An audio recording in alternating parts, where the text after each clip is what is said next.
ఇప్పటివరకు ఎవరు కూడా అఫిషియల్గా డేట్ అనౌన్స్ చేయలేదండి. ప్రొడ్యూసర్స్ అంటే 14 రీల్స్ ప్లస్ ఎంటర్టైన్మెంట్ వాళ్ళు ఒక ప్రకటన అయితే ఇచ్చారు. అదేంటంటే త్వరలోనే మేము డేట్ అనౌన్స్ చేస్తాము. సో మామూలుగా మేము చాలా ట్రై చేసాము, కానీ మా ప్రయత్నాలు ఫలించలేదు. అందుకని మేము రిగ్రెట్ అవుతున్నాము. త్వరలోనే మేము డేట్ అనౌన్స్ చేస్తాం. ఈ సినిమా ఎప్పుడు రిలీజ్ అయినా కూడా పెద్ద హిట్ అవుతుందనే కాన్ఫిడెన్స్ మాకుంది అనేది మాత్రమే దాంట్లో చెప్పారు. ఇప్పుడు వాళ్ళ మీద కూడా మొత్తం ఇట్లా డిస్ట్రిబ్యూటర్లు కానీ, ఎగ్జిబిటర్స్, తర్వాత అభిమానులు, ప్రేక్షకులు వీళ్ళందరూ కూడా తీవ్ర ఆగ్రహాన్ని వ్యక్తం చేస్తున్నారు. అసలు ప్రొడ్యూసర్లు దొరికితే మా చేతికి ఉంటుంది అన్నట్టుగా పోస్టులు పెడుతున్నారు బాలయ్య అభిమానులు. సో ఎందుకంటే ప్రొడ్యూసర్లు దీన్ని ముందుగానే వాళ్ళకి తెలుసు దాదాపు 100 కోట్ల అప్పు ఉంది అని చెప్తున్నారు మొత్తంగా. అంటే ఇక్కడ ఫైనాన్షియల్కి కావచ్చు, హీరోస్ వాళ్ళకి కావచ్చు, 10 ఏళ్ళ నుంచి వాళ్ళకి అప్పు, వీళ్ళ లావాదేవీలు నడుస్తున్నాయి.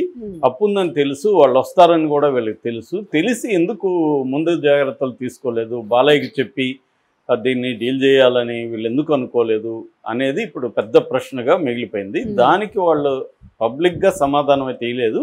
అట్లాగే బాలయ్యకి కూడా కోపం వచ్చి అర్ధరాత్రి బోయపాటి ఇంటికి వెళ్ళాడని ప్రొడ్యూసర్లను పిలిపించి అక్కడ ఇద్దరిని కూడా తీవ్రంగా మందలించి మీరేం చేస్తారో తెలీదు, నా అభిమానులు నిరాశలో ఉన్నారు, మీరు ఈవినింగ్కి షో పడాలని వార్నింగ్ ఇచ్చిపోయాడని చెప్తారు. అందుకని నిన్నంతా కూడా ఈరోజు మార్నింగ్ కానీ నిన్న నైట్కే రిలీజ్ అవుతుందని కూడా అందరూ ఎక్స్పెక్ట్ చేశారు. కానీ ఇప్పుడు కొత్తగా వస్తున్న వార్త ఏమంటే, ఒకటి డిసెంబర్ 12 కానీ లేకపోతే 19 కానీ ఉండొచ్చు అనేది ఒక వార్త. కానీ 19 అవతార్ వస్తుంది, Avatar fire and ash cinema వస్తుంది.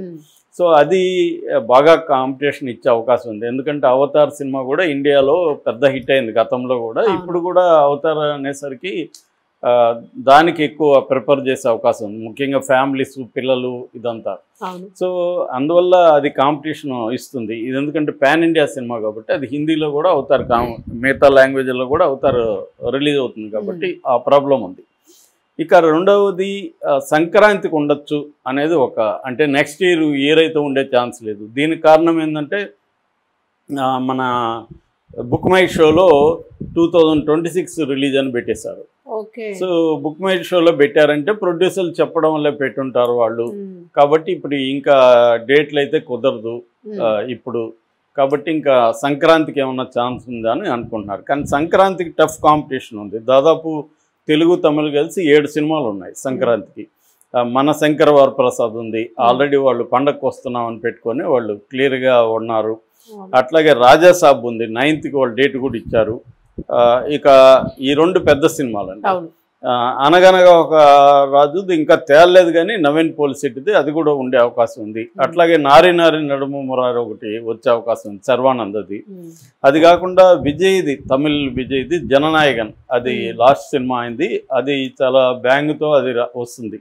విజయ్కి తెలుగులో కూడా మంచిది ఉంది, అది ఉంది. అలాగే పరాశక్తి, శివకార్తికేయన్ కూడా తెలుగులో ఆ మధ్య ప్రిన్స్ కూడా రిలీజ్ అయింది.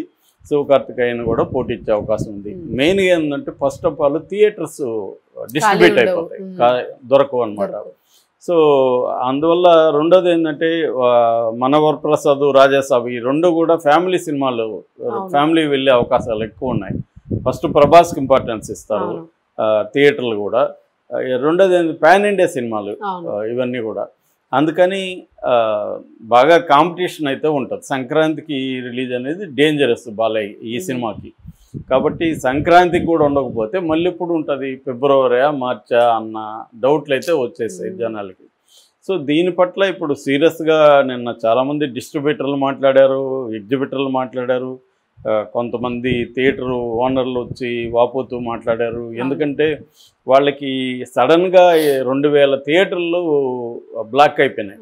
సో 2000 దేశంలో 2000 థియేటర్ల యజమానులు కావచ్చు, అక్కడ డిస్ట్రిబ్యూటర్లు కావచ్చు,